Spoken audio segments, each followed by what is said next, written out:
اللہ تبارک و تعالیٰ نے شریعت میں اسلام کے ماننے والوں پر یہ پابندی لگا دی کہ جب تم لوگوں کو نیکی کی طرف بلاؤ گے تو ان کو گناہوں سے روکنا تمہاری ذمہ داری ہے۔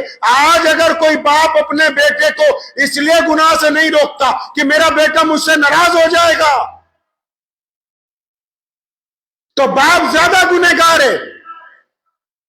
اگر آپ کی کسی سے دوستی ہے اور وہ بندہ غلط کام کرتا ہے، آپ بھی اسی کے ساتھ روزانہ پھرتے ہو اور اس کو گناہ سے نہیں روکتے تو آپ اس کے دوست نہیں ہیں، آپ جہنم کے ساتھی ہیں اس کے، آپ دوست نہیں ہیں اس کے۔ اگر دوست ہوتے تو اس کو روکتے نہیں۔ محمد رسول اللہ صلی اللہ علیہ وسلم نے کہا نہیں اپنے بھائی کی مدد کرو چاہے وہ مظلوم ہو یا ظالم۔ صحابہ حیران رہ گئے، یا رسول اللہ صلی اللہ علیہ وسلم مظلوم کی مدد تو سمجھ میں آتی ہے، غریب کی مدد سمجھ میں آتی ہے، کوئی گر گیا اس کو اٹھانے کی بات سمجھ میں آتی ہے، کوئی روتا ہو اس کو ہنسانے کی بات سمجھ میں آتی ہے، کوئی پریشان ہو اس کو دلاسا دینے کی بات سمجھ میں آتی ہے۔ یا رسول اللہ اگر کوئی بھائی ظلم کرتا ہو، کسی کو مار رہا ہو، کسی کی جگہ ہتھیار ہو، کسی کے ساتھ بدتمیزی کر رہا ہو، کسی کا دل توڑ رہا ہو، یا اللہ یا رسول اللہ صلی اللہ علیہ وسلم اس کی مدد کیسے کریں؟ کریم رسول صلی اللہ علیہ وسلم نے فرمایا ارے اس کی بھی تو مدد کرو، جا کے اس کے اس ہاتھ کو پکڑ لو جس سے وہ ظلم کرتا ہے، اس کی اس زبان کو روک دو جس سے وہ لوگوں کے دلوں کو توڑتا ہے، اس کے ان بڑھتے ہوئے قدموں کے آگے دیوار بن کے کھڑے ہو جاؤ جو گناہ کی طرف جا رہے ہیں، کیونکہ تم اس کے دوست ہو۔ اس ظالم کو بھی روکنا تمہارے اندر اس کی ذمہ داری بنتی ہے۔ چپ ہیں جیسا سانپ سونگھ گیا ان کو۔ دشمن کے مقابلے میں تو یہ کیا بولیں گے؟ شریعت میں جو لوگ گنڈا گردی کر رہے ہیں، جو لوگ مسجدوں میں مدارس میں مسلمانوں کے علاقے میں جو خود مسلمان جو کہتے ہیں کہ نعوذ باللہ ہم شریعت سے اوپر ہیں، ہم بتائیں گے کیا ہوگا۔ بھائی تم بتاؤ گے کیا ہوگا کہ محمد رسول اللہ صلی اللہ علیہ وسلم بتائیں گے کیا ہوگا؟ کل ابھی ہم لوگ گجرات میں تھے رات، تو وہاں میں نے اپنے مسلمان بھائیوں سے کہا وہ ایک بہت بڑی یونیورسٹی بنا رہے، اس کے لیے اجلاس بلایا گیا، تو میں نے کہا چندہ بھی تو محمد الرسول اللہ صلی اللہ علیہ وسلم کی سنت سے مانگو نا۔ رسول اللہ نے اعلان کیا کہ آؤ اللہ کے راستے میں تمہاری ضرورت ہے تو جو مالدار ہیں وہ مال لے کے آئیں، جو ٹیلنٹ والے ہیں وہ ٹیلنٹ لے کے آئیں، جو طاقت والے ہیں وہ طاقت لے کے آئیں، جو وقت والے ہیں وہ وقت لے کے آئیں، جو بصیرت والے ہیں وہ بصیرت لے کے آئیں۔ صرف پیسہ نہیں چاہیے، دنیا میں بسنے والے تمام اہل اسلام میں جو خوبی ہے ان تمام خوبیوں کی آپ کو ضرورت ہے۔ جب تمام خوبیاں اکٹھی ہوں گی تب آپ ایک بڑی یونیورسٹی کی تعمیر کرنے کے قابل ہو جائیں گے۔ دین کو پہچاننا ہے اس روش سے جو محمد الرسول اللہ نے عطا کی۔ ہم پہلے اپنے آپ کو کیوں نہیں ٹٹولتے؟ آپ کے دل میں اگر یہ بات آتی ہے نا، بار بار کہتے ہیں کہ دل اور نیت کی، دل اور معاملات کی، دل اور عادتوں کی منافقت کو بدل لو مسلمانوں۔ اللہ عمارت کو نہیں دیکھتے، اللہ پگڑیوں کو داڑھیوں کو نہیں دیکھتے، اللہ بٹنے والے پیسوں کو نہیں دیکھتے۔ اللہ کے نزدیک تمہارا گوشت اور خون نہیں جاتا، اللہ کے نزدیک روزے دار کا بھوکا پیٹ نہیں پیش کیا جاتا۔ محمد الرسول اللہ کہیے صلی اللہ، زور سے صلی اللہ، ابھی بھی آواز نہیں آئی، صلی اللہ صلی اللہ۔ ہاں اللہ کے نزدیک نہ قربانی کا گوشت جاتا ہے، اللہ کے نزدیک نہ روزے دار کی بھوک جاتی ہے، اللہ کے نزدیک نہ ہمارا پیسہ جاتا ہے۔ کیا جاتا ہے اللہ کے نزدیک؟ پیارے محمد صلی اللہ علیہ وسلم نے فرما دیا اللہ ہماری نیتوں کو دیکھتے ہیں کہ میرے بندے کی نیت کیسی ہے۔ اگر نیت اچھی ہے تو قربانی قبول ہے، نیت خراب ہے تو قربانی ضائع ہے۔ نیت اچھی ہے تو روزہ قبول ہے، نیت خراب ہے تو روزہ ضائع ہے۔ نیت اچھی ہے تو نماز قبول، نیت خراب تو نماز ختم، نیت اچھی ہے تو صدقہ قبول، نیت خراب تو صدقہ ختم۔ تو یہ جو مزاج میں دوگلا پن ہے، جو منافقت ہے مزاج کے اندر، اندازہ لگائیے۔ ابھی میں صبح ہی آج ایک واقعہ پڑھ رہا تھا، تو ایک بزرگ تھے تو وہ جا رہے تھے تو پاس سے ایک عورت گزری جو کاروبار کرتی تھی، تو انہوں نے اس کی اصلاح کے لیے کہا کہ اس کام کو چھوڑ دو. تو اس عورت نے آگے سے کیا کیا، اس نے ترس جواب دیا. کہنے لگی جو میرا کام ہے وہ تو میری شکل صورت سے نظر آ رہا ہے، تو کیا جو تمہاری حقیقت ہے وہ تمہاری شکل صورت سے میل کھاتی ہے؟ جو آپ کی حقیقت ہے وہ آپ کی شکل صورت سے میل کھاتی ہے؟ شکل سے تو آپ اچھے لگتے ہیں لیکن اندر برادری واد کی غیبت بھری ہوئی ہے. شکل سے آپ اچھے لگتے ہیں، اندر پیسے کا ہرس بھرا ہوا ہے. شکل سے آپ اچھے لگتے ہیں، اندر بھائیوں کی دشمنی بھری ہوئی ہے. آپ شکل سے اچھے لگتے ہیں، اندر سے دوسرے مذہب کے لیے آپ دل کے اندر اپنے کوڈ رکھتے ہیں. شکل سے آپ لگتا ہے کہ بہت بڑھیا آدمی ہے، لیکن جب بولتے ہو تو دوسروں کے دلوں کو توڑ دیتے ہو. جب بولتے ہو تو دوسروں کو ذلیل کرنے کے علاوہ کچھ کہتے نہیں ہو. تو اس کا مطلب آپ کا دل اور ہے، آپ کی شکل اور ہے. یہ دونوں جب تک ایک جیسے نہیں ہو جاتے. اللہ کو کون سی چیزیں پسند ہے بتا بھائی؟ اللہ تو خیر کائنات کے مالک ہیں، اپنی بات کرتے ہیں. ہمیں کون سی چیزیں پسند ہیں؟ دودھ چاہیے تو اصلی، گھی چاہیے تو اصلی، گاڑی چاہیے تو اوریجنل کمپنی کی، موبائل چاہیے تو وہ بھی اوریجنل کمپنی کا، کپڑے چاہیے تو برانڈڈ. تو اللہ تعالیٰ کیا بنا برانڈ والے دل کو پسند کر لے؟ اللہ تبارک و تعالیٰ کیا اس دل کو پسند کر لے جس میں غیبت ہے، گناہ ہے، مکاری ہے، بدماشی ہے، ریاکاری ہے، جو اوپر سے سجدہ کرتا ہے اندر سے لوگوں کی دشمنیاں پالتا ہے، جو گنہگار کو اس لیے گنہگار نہیں کہتا کہ میری برادری کا ہے، اور مظلوم کو اس لیے بدماش ثابت کرنا چاہتا ہے کہ یہ ہمارے مذہب کا نہیں ہے، ہماری برادری کا نہیں ہے. جو اس حد تک بے ایمان ہو ان کو نماز پڑھنے کا کوئی فائدہ ہونے والا نہیں ہے. یہ نہ سوچئے آپ کہ آپ نیکی کی طرف بلائیں گے اللہ آپ سے راضی ہو جائے گا. نہیں، دل کی تختی پر لکھ کے لے جاؤ.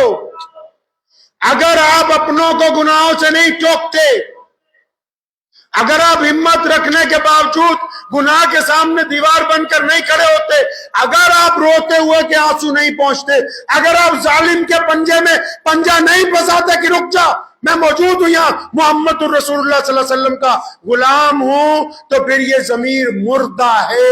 مردہ لوگ اگر چلتے پھرتے بھی رہیں تو اللہ کے نزدیک وہ زندہ لوگوں کے اندر شامل ہونے والے نہیں ہیں. تو زندہ لاش ہے نا وجود، بچھے من کی لاش، کہ اس کو پتا سب کو ہے کہ ہم کہاں کہاں منافقت کر رہے ہیں، لیکن اپنی ضد پر اڑے ہوئے ہیں، حق دھرمی کے اوپر اڑے ہوئے ہیں. ہم برادری واد نے ہمیں روک رکھا ہے، ہم نے جھوٹا یہ کہہ رکھا ہے کہ ہم تو کٹر ہیں اپنے مذہب میں، تسلی دینے کے لیے اپنے آپ کو 10 باتیں بنا رکھی. اگر ہم اللہ اور اس کے رسول کے احکامات کی پیروی کرتے ہیں، اللہ اور اس کے رسول صلی اللہ علیہ وسلم کے احکامات کی اگر ہم پیروی کریں گے تو ہمارے مزاج میں سے انا ختم ہو جائے گی. بہت سارے لوگ مجھے ان دنوں میں ملے تو بہت سارے لوگوں نے کہا اجی دعا کریو پردھانگی کے الیکشن آ رہے ہم پردھان بن جائے. بن سکتے، قرآن نے کہا نا کہ اگر کوئی تمہارے پاس خبر لے کے آئے تو اس کی خبر سن کے کسی پہ حملہ نہیں کرنا، پہلے خبر لانے والے کی تصدیق کرو کہ یہ جو مجھے چغلی کر رہا ہے اس کا کردار کیسا ہے، یہ معاشرے میں کیسا ہے. سارا محلہ کہتا ہے کہ بے ایمان ہے، بدمعاش ہے، شرابی ہے، اور وہ تمہارے کان میں آ کے کہتا ہے کہ تمہارا بھائی تمہارا دشمن ہے، اور تم اس بدمعاش کی بات سن کے اپنے بھائی کو لڑنا چاہتے ہو. پہلے یہ تو دیکھو جو تمہیں خبر پہنچانے والا ہے اس کا کردار کیسا ہے. ہولے نہیں بنیے، آپ کے پاس محمد الرسول ہے. تو اگر ہمارے کپڑے پاک ہیں تو نیت پاک ہونی چاہیے کہ نہیں ہونی چاہیے بھائی؟ یہ جو جھوٹی انا میں ہم پھنسے ہوئے ہیں، جس انا کی وجہ سے ہم منافقت کا ڈھوگ رچ رہے ہیں ایک دوسرے کے سامنے، کل قیامت والے دن کوئی کسی کا ساتھ دینے والا نہیں ملے گا. تو اس لیے اللہ اور اس کے رسول صلی اللہ علیہ وسلم کی محبت کو فوقیت دیجیے. دیں گے انشاءاللہ؟ اللہ اور اس کے رسول صلی اللہ علیہ وسلم کی محبت کو. والد صاحب رحمۃ اللہ علیہ شیخ اسلام مولانا حبیب الرحمان ثانی لدھیانوی رحمۃ اللہ علیہ، اگر کسی نے شادی میں بلایا، اگر وہ گئے، اگر کھانا مخلوط ہے، ڈی جے بج رہا ہے، تو دروازے سے واپس. اب اگر مولوی یہی سوچتا رہے کہ چودھری ناراض ہو جائے گا، چندہ نہیں دے گا، اس کا چندہ بھی جہنم میں جانے والا ہے، ساتھ بھی پکڑ کے وہیں لے جائے گا، کیونکہ جو اللہ اور اس کے رسول کی ناراضگی مول لے رہے ہیں، ان کی ہوئی مدد کسی کام میں آنے والی نہیں. آپ کو تو یہ دیکھنا ہے، بہت سارے شوہر ہیں جو چاہتے ہیں دین پر چلیں اور بیوی اور اولاد اڑی ہوئی ہے. نہیں نہیں، ہم نے تو باجا بجانا ہے، ہر حالت میں بجے گا. بہت سارے یار دوست ہیں، وہ چاہتے ہیں کہ ان میں سے کچھ نیکی کے راستے پر چلیں، کچھ زبردستی کر رہے تو ان کے سامنے آڑ ہی نہیں رہے کہ اچھا یہ ناراض نہ ہو جائے.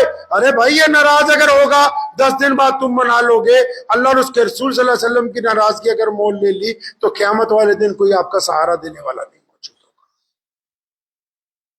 سب سے پہلے تو اپنے مزاج کو درست کریں، اپنے مزاج کو.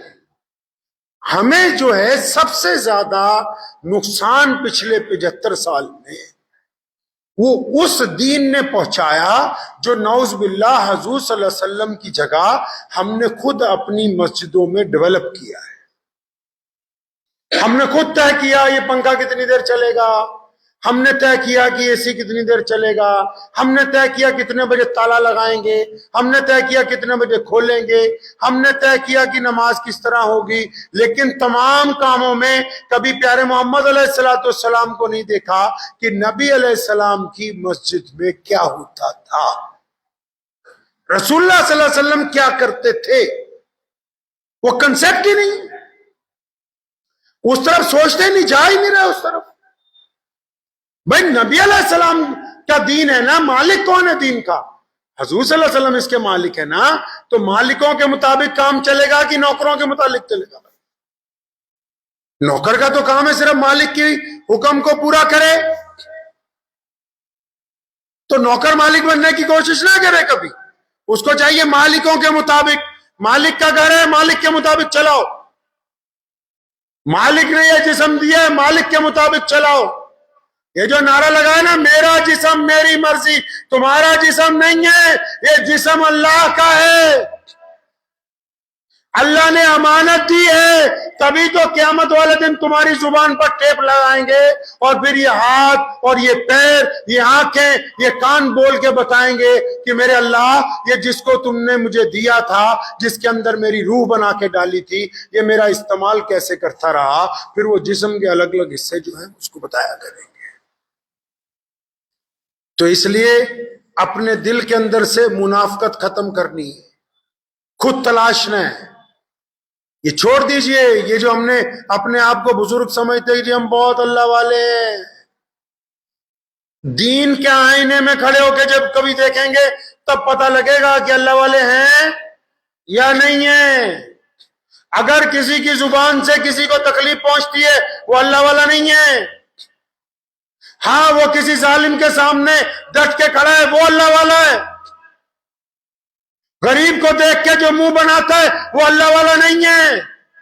جو رئیسوں کے ساتھ جپیاں ڈالتا ہو، مظلوم کا دسترخوان سے اٹھنے کا انتظار کرتا ہو، وہ اللہ والا نہیں ہے، وہ منافق ہے. دیکھنے میں لگ رہا ہے کہ وہ اللہ والا ہے.